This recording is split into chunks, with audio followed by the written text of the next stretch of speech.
Yo, what's up, guys? Today we're diving deep into a topic that's probably been on your mind more than a few times. How to let go and stop being needy. Now, I get it.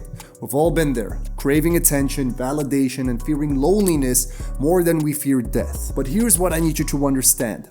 That neediness you're seeking, it's like quicksand. The more you try to hold on, the deeper you sink. So let's cut the BS and find our way out of this mess together. Also, if you like this type of content, please make sure to subscribe to the channel, as I will be posting more similar videos in the upcoming future. Alright, first things first, let's break down what neediness really means, because most of you probably don't even have a clue. In a nutshell, neediness is that constant craving for external validation, the fear of being alone, and the belief that someone else holds the key to your happiness. But as you probably already have found out the harsh way, relying on others for your own sense of worth is a recipe for disaster. Let's dig a bit deeper, because where does this neediness come from to begin with anyway? Well, if we think about it, neediness is nothing more than a manifestation of your own insecurities. It's that nagging voice in the back of your head that constantly whispers that somehow you ain't good enough. Now, I want you to think of these insecurities as seeds that were planted early on in life, watered by your own experiences and perceptions of the world, until they grew into a towering tree that now casts a shadow over your own confidence. Maybe it was the time you got rejected by your crush in high school, or that toxic relationship that left you feeling worthless. Whatever the case, those moments leave scars. Scars that serve as a breeding ground for self-doubt. But this is what most people fail to understand, including myself for the longest period of time.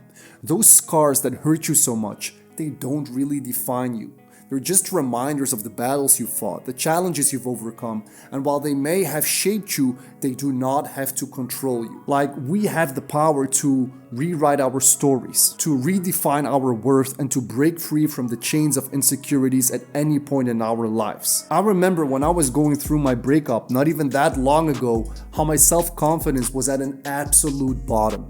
I mean, if you're a dude watching this, you know how it feels, right? Like when the woman you love just decides to walk away and never come back. It truly is one of the most painful and heart-wrenching experiences. Now, looking back on this experience, I can also confidently say that this experience has probably one of the best things that ever happened to me, as it forced me to confront my own insecurities and to build myself up again like never before.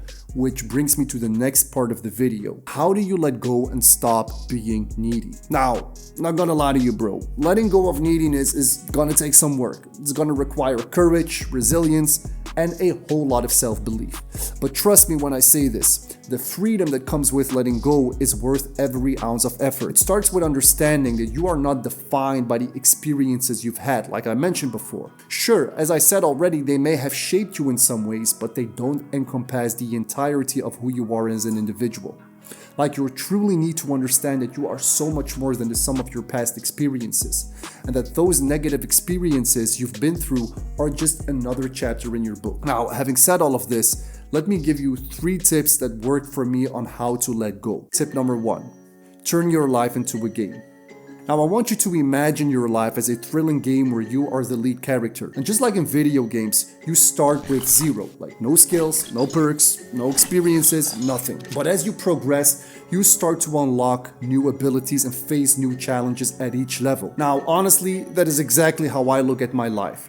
I view myself as just another character learning to navigate life's challenges, whether in daily conversations, business, or intimate relationships, which, believe it or not, was a huge game changer for me. Sure, there are certain things I would like to happen in life, but unlike before, now I'm also pretty fine if they don't. And the crazy part is that ever since I embraced this mindset, I just found myself increasingly detached from the desired outcome, and strangely enough, that detachment has been the key to attracting, you guessed it, the desired outcome. Pretty ironic, isn't it? By the way, this philosophy brings to mind a quote from one of my favorite movies, Heat, with Robert De Niro and Al Pacino. There's this one specific scene where both of them are sitting at this American diner, where De Niro says to Pacino, "Don't let yourself get attached to anything you're not willing to walk out on in 30 seconds flat if you feel the heat around the corner." The reality is, Many men struggle to walk away even when they're being disrespected. And to me, that is just absolutely unacceptable. Another key aspect of gamifying your life is realizing that as the main character, you can always rebuild and start over at any time. And the best way to do so is by constantly challenging yourself with some scary goals, pushing your limits, but also rewarding yourself for each accomplishment from time to time. Honestly, this approach has absolutely transformed my everyday mundane tasks into some, pretty cool adventures, whether it's hitting the gym, exploring a new hobby, or building a successful business. The point is, by gamifying your life, you'll adopt a mindset of growth and progress. You'll be more focused, motivated, and engaged in pursuing your dreams. Life becomes your own personal video game, and trust me, it's a game worth playing. Tip number 2, stay unfazed. Don't take anything personal. As I always like to say, the only thing you should take personal is your personal growth.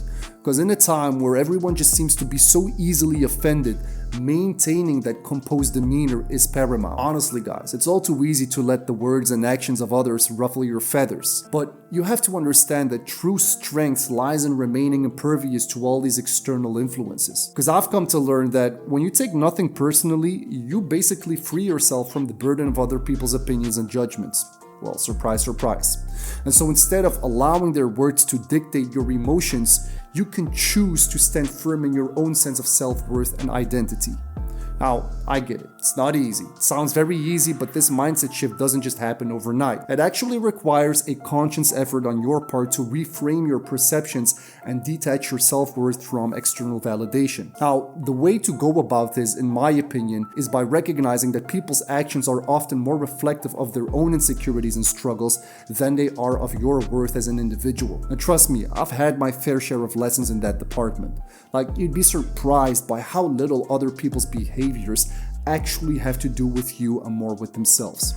And so by internalizing this truth, you can cultivate a sense of inner peace and resilience that shields you from the slings and arrows of everyday life. Moreover, refusing to take things personally empowers you to respond to situations with clarity and objectivity. So rather than, reacting impulsively out of hurt or anger, you can approach conflicts with a level head and a rational mindset. This not only fosters healthier relationships, but it also enables you to navigate life's challenges with a bit more, let's say grace and dignity, if you catch my drift. So by staying unfazed by the actions of others, you assert control over your own emotional well-being and cultivate a sense of inner strength that radiates outward in all aspects of your life. Tip number 3, remember, you're the prize. Now, I don't want to sound too cocky when I say this, but I truly am my own number one fan. And you know what, bro? You should be too. It's not about being arrogant or boastful, it's about recognizing your own value and worth as a man. You're not just some second-rate sidekick in the grand movie of life. You are the freaking protagonist, the hero of your own story. And, if you ask me, too many guys out there are walking around with their heads hung low like they're auditioning for a role in a soap opera. They're so busy seeking validation from others that they forgot to validate themselves. And let me tell you, that's the quickest and easiest one-way ticket you'll get to the friend zone. So repeat after me, I am the fucking prize. Say it out loud, say it proud, because when you truly believe that you're the prize, it does change the game. You start walking with a swagger in your step, a twinkle in your eye, and a confidence that is as infectious as a yawn in a crowded room. See, here's the thing. When you see yourself as the prize, others start to see it too. Because suddenly, you're not just another fish in the sea, you're the catch of the day. People are drawn to your magnetic energy like moths to a flame, and before you know it, you're swimming in a sea of admirers. Now obviously, none of this works without you putting in the work. You can't just sit back and expect your life to, somehow magically transform overnight. Nah, bro, that's not how it works. Change takes effort, it takes determination and a willingness to step out of your comfort zone. So you gotta roll up your sleeves and get ready to hustle. It's time to put in the blood, sweat, and tears necessary to level up your life. That means facing your fears head on, pushing past your limits, and embracing the discomfort that comes with growth. Because honestly, that's the only true way to stop being needy and start being savage.